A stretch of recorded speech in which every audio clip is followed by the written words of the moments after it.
because I just had a dance concert and a drama showcase in the last couple of weeks. I think a lot of people see the stuff, like you said, even opening a curtain.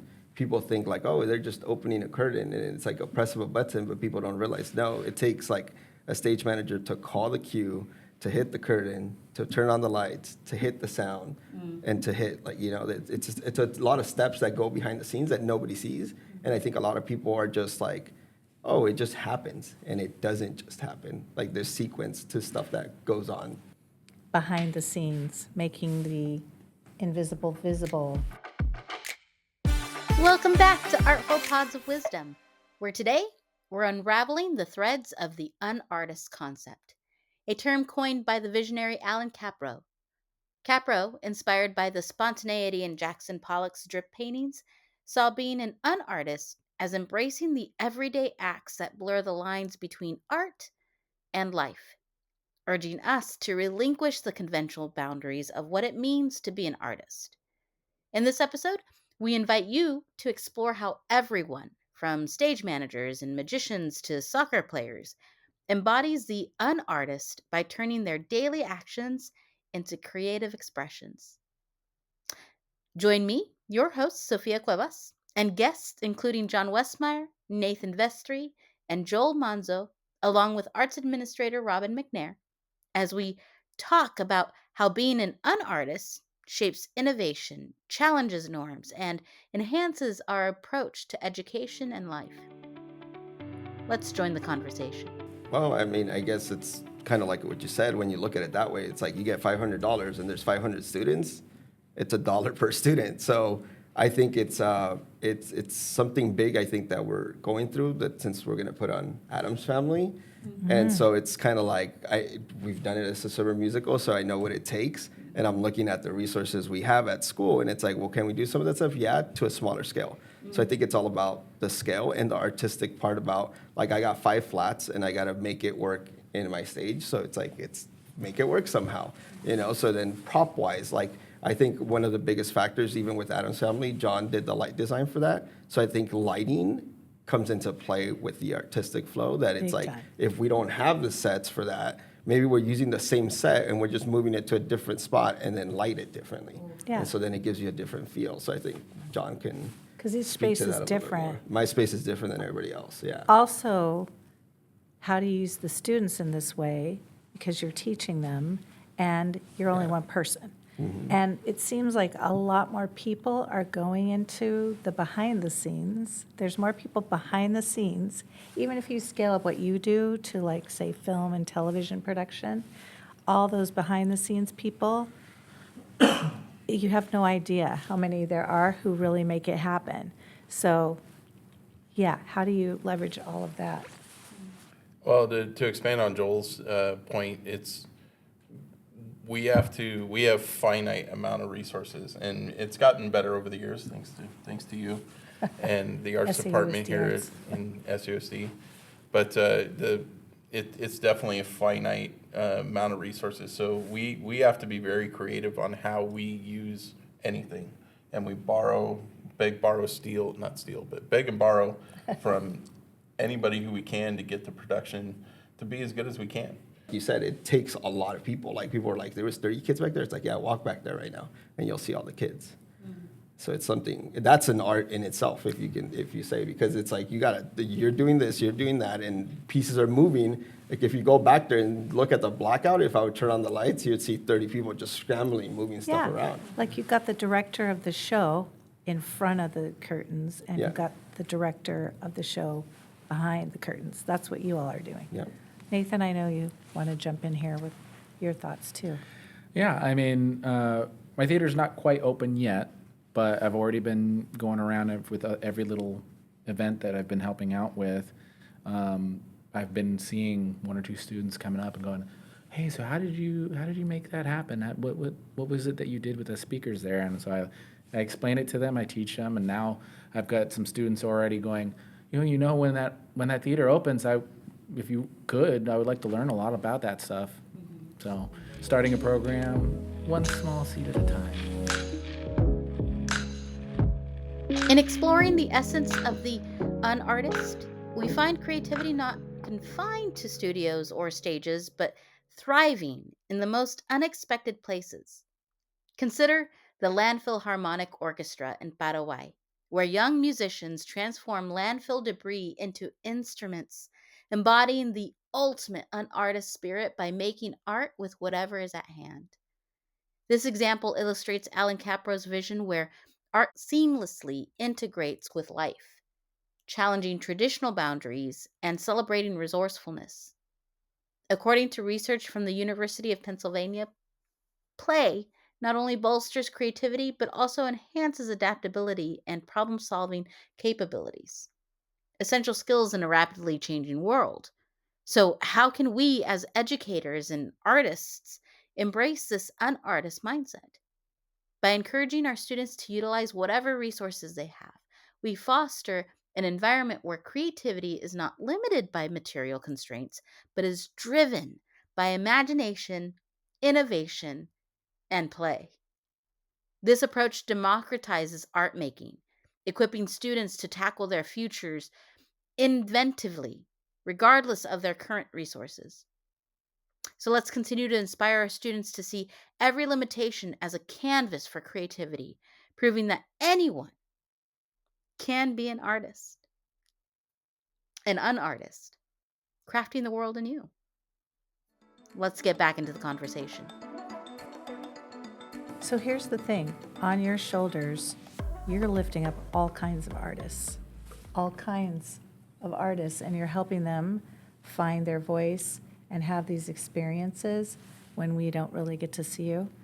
And here we are expanding into elementaries now. And I know all of you have helped us with being able to help our littles start these experiences a lot earlier. And because of you, they've had an elevated experience. So what has that been like in the process of looking at our whole big picture, K-12? Because you're all assigned to a site, and yet you've come together in the collective whole to help us all. Well, I got an interesting story about that. That one of the freshmen in one of of Miss Gallagher's classes actually did. I did the Adams at the first DMIS that I did, the Disney musicals with Aladdin. That she was part of that show, Oh, cool. and now she's doing tech crew. So it was like a full circle where she goes, "I think I know you," and then she goes, "Were you at Adams for Aladdin?" And I was like, "Yeah, I was."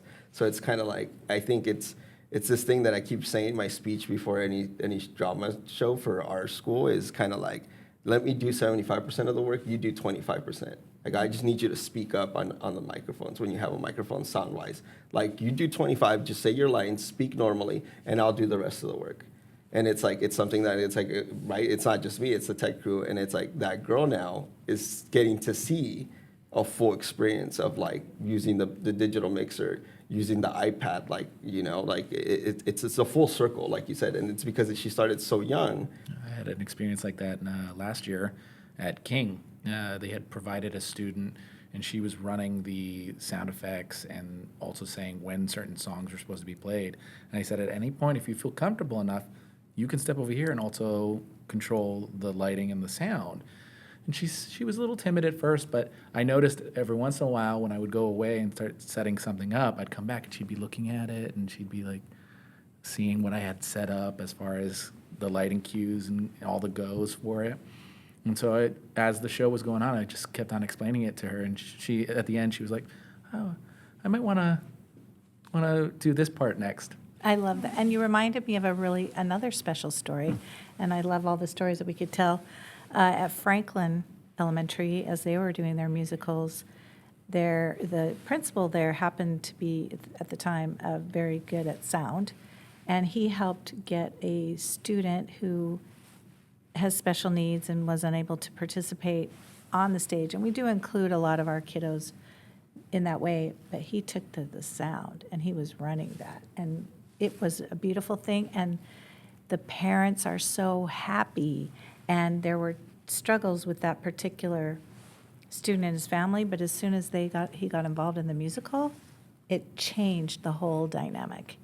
Our kids are multiple things, and I feel like that also explains the shape-shifting that has to happen in the world, where we can be in front of the stage, behind the stage, we can do the camera, we can do the sound. all the multiple skill sets that people don't talk about, right? We just assume it happens, Joel, to your point. So how much time have y'all spent on training and getting this knowledge and skills that you need to get to where you are today? Because it's not just like a custodian could walk in and take over what you do. I'm gonna say in my life it's countless amounts of hours, because I'm always trying to learn new things, learn new technology, learning things to make our lives easier, because like we said earlier, it's one of us in a theater, and if we're the only person there and we have to do multiple things at the same time, we need to find shortcuts is the wrong word, but we need technology to be able to help us do that job. And it's a lifelong thing of trying to learn the next step, as Nathan was saying too, of learning more so that we can keep up with technology, but also make our lives easier. In every adult, there's a child who once danced freely, painted boldly, and never feared being wrong. As we navigate the complexities of life, how can we reconnect with that uninhibited spirit? The philosophy of the unartist suggests that we thrive when we blur the lines between life and art, embracing each moment as an opportunity for creativity and learning. This perspective views every experience, whether perceived as positive or challenging, as a vital ingredient in the alchemy of personal growth. Learning often stems from necessity, the primal drive to adapt and survive, but it also blooms from curiosity, leading us to explore, innovate, and redefine the boundaries of our creativity. Every step, every stumble in life teaches us something valuable, pushing us towards a deeper understanding of ourselves and our potential. By adopting an unartist approach, we see that life itself is a canvas, and we are the artists, continuously transforming our experiences into opportunities for growth and creative expression. This ongoing cycle of learning and living invites us, especially as educators and artists, to embrace each challenge as a chance to evolve and align more closely with our truest selves. Just imagine what your 5-year-old self would say to you right now in what you're creating. Well, I mean, like you guys have said, I started out graduate from Century High School alumni, so I did sports, never did any of the art stuff. I like to draw. I mean, I guess that's one of the things. Once I graduated, became a DJ. So sound stuff came from there. Did some lighting here and there. And so I guess the start was there. And I think the approach I take all the time, and a lot of my analogies or metaphors for the kids is soccer. Since I was always the captain, I take on a role of like, this is soccer, the stage is a field, and this is what I need you to do. This is what I need you. You're defending, you're attacking, right? It's like, that's how I see it in my head. And I think to John's perspective of like divide and conquer, that's what happens. It's like, okay, he's gonna do set building, let's say. I'm gonna do sound for the musical, right? Nathan did rigging and backdrops, and it's like everybody thinks of things differently, so I think we take that to our advantage. And I think that's where the start comes. It's like because I have a lot of kids ask me like, hey, how did you get to the position you're in now? And it's like, well, it didn't just come like out of nowhere and say, hey, here it is. It's like, I think to John, piggyback on John's thing, it's experience. It's like, if I didn't do the summer musicals, I would have never had the experience that I have now. And now it's like, I'm way past that. So it's like, what now? We have the fortunate situation that we have YouTube. And YouTube is, what they call it, the life university or whatever. YouTube University. And there's great things on there. It's just how you use them, and that's how you progress with the technology that's coming out. And like John said, make our lives easier. I mean, if you see pictures, I've taken pictures of me running last week's dance show. It was iPad for the sound, go button, and a keyboard to hit go on the QLab. So it's just like, you know, that's what it is. It's something like that. Yeah, as I mentioned before, I was an actor, and I got the privilege of working in a very nice theater. And right as I graduated, I applied. And so I crossed that curtain. I started learning all the technical sides of that. That was back in 2010 is when I started. And so I've been doing it ever since. But there's something that I'm thinking about that has always stuck with me, and I think is part of what has motivated me or kept the philosophy going is one of my previous teachers, we were performing, and there was a student that's like, oh, I don't act. I don't do that. And she said, to act is to do, and you do things every day. Mm-hmm. And so whenever it comes to something new and learning, it's like, yeah, I don't really do that, but I can figure it out. It's something that I can eventually achieve because I do the pieces of it all the time. Mm-hmm. Like I graduated from Century in 1995. At that point, during between my junior and senior year, I started working for a corporate production company, and we did really big stuff. Like I was doing video editing and stuff for National Hot Rod Association, for SEMA in Vegas for their big show in September. I was working with Fortune 500 companies, doing that kind of stuff. Went back to school my senior year and took that experience and elevated some of the performances we were doing that year with just stuff that I had learned in a couple of months, basically being an intern. And then went back to that company after I graduated, did even bigger stuff, national sales meetings for huge companies, stuff like that. Learned all that. I was working really long hours and kind of got burnt out. So I left that and I went and did an office job, processing checks. Figured out that was not for me at all.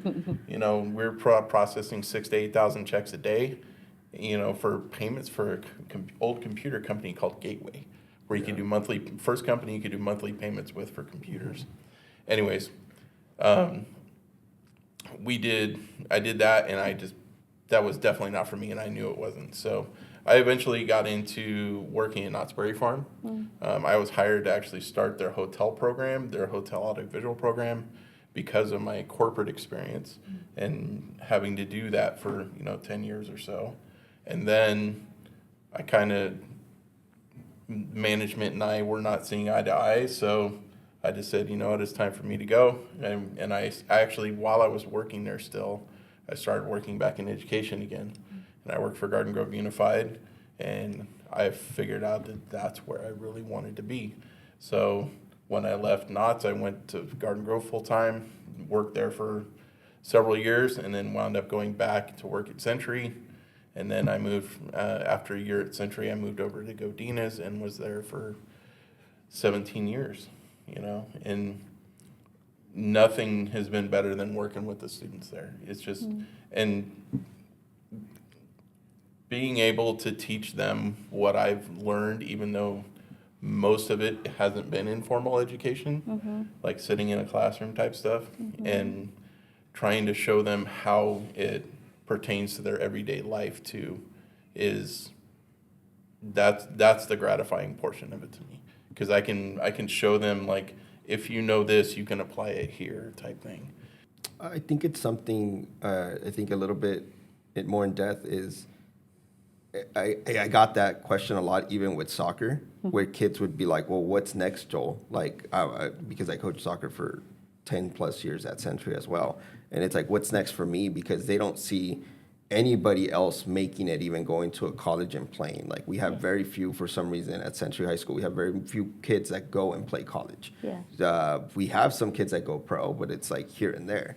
And so they're thinking, like, what's next for me? Because like you mentioned, it's like a lot of them just end up working at mom and pop shop, or my mom's has a cleaning service and I'm working for her now, and I'm the Spanish speaker and English speaker now, and so or my dad's a landscaper and I'm the manager now, because once again he speaks English and he can go get the jobs, right?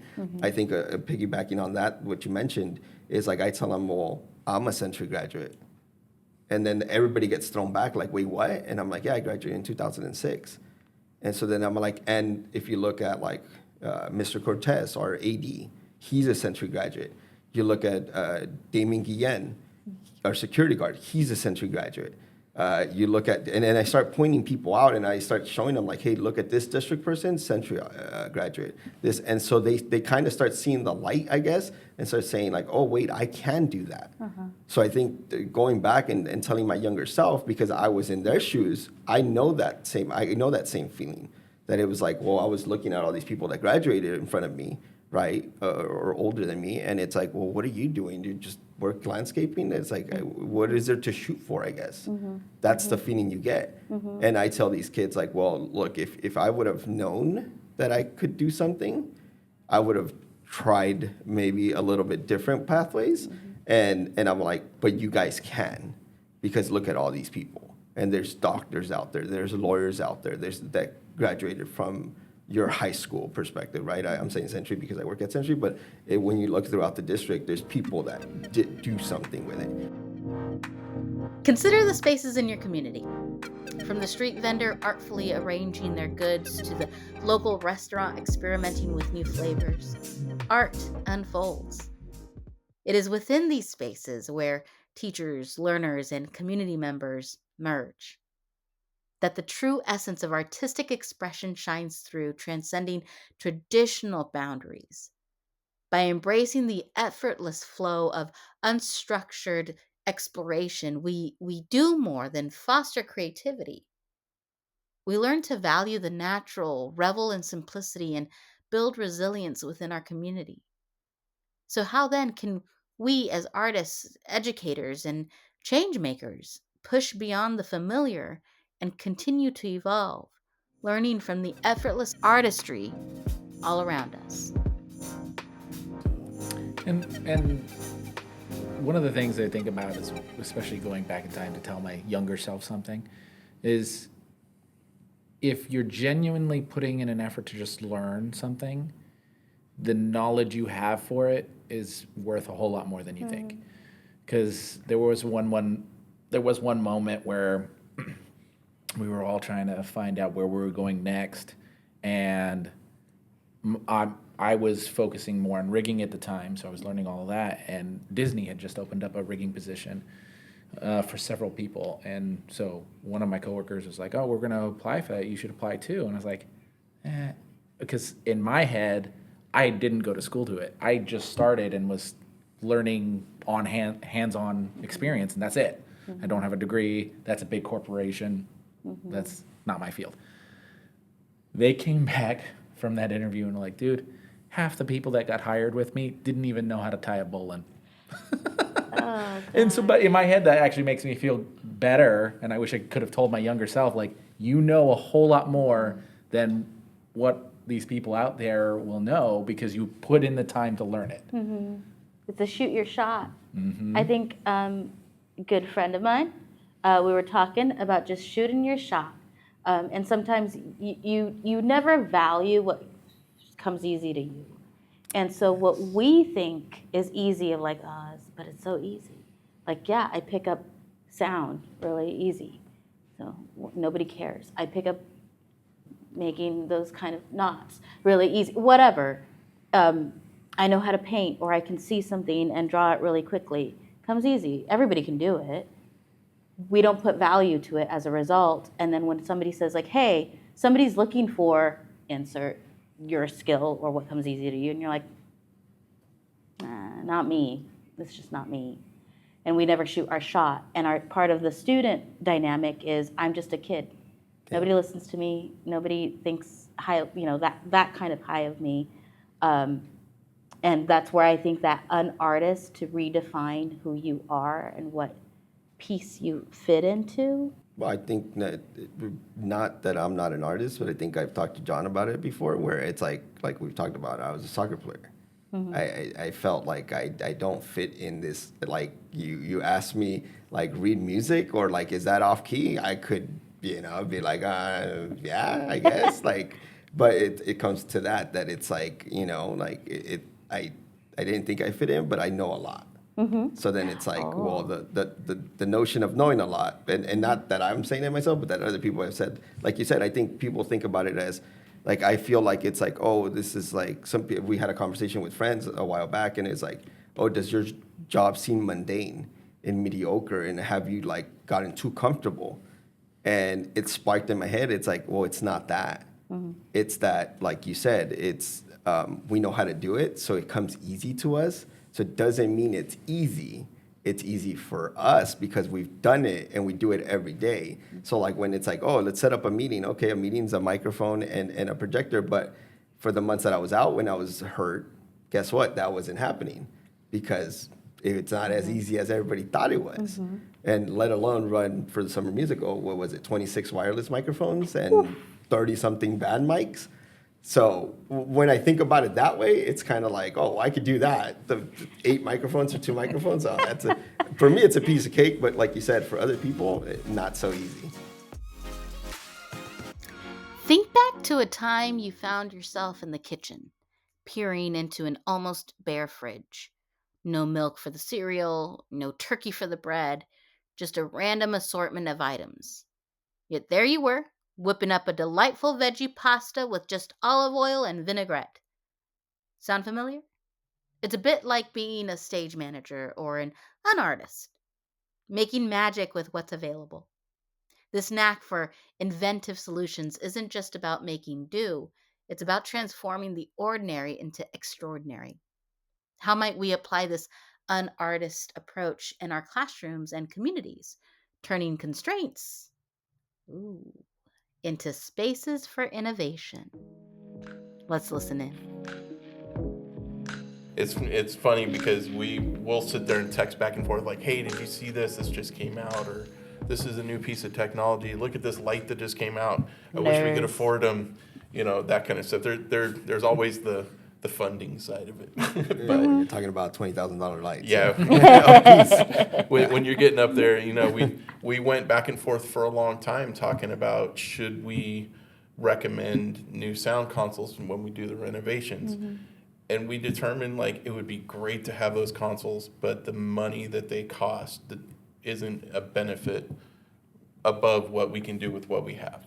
And that part, so I loved hearing, I don't have all of the tips and tricks of the first time I did this show, so now I'm gonna play with lighting to see if I can get the same feeling.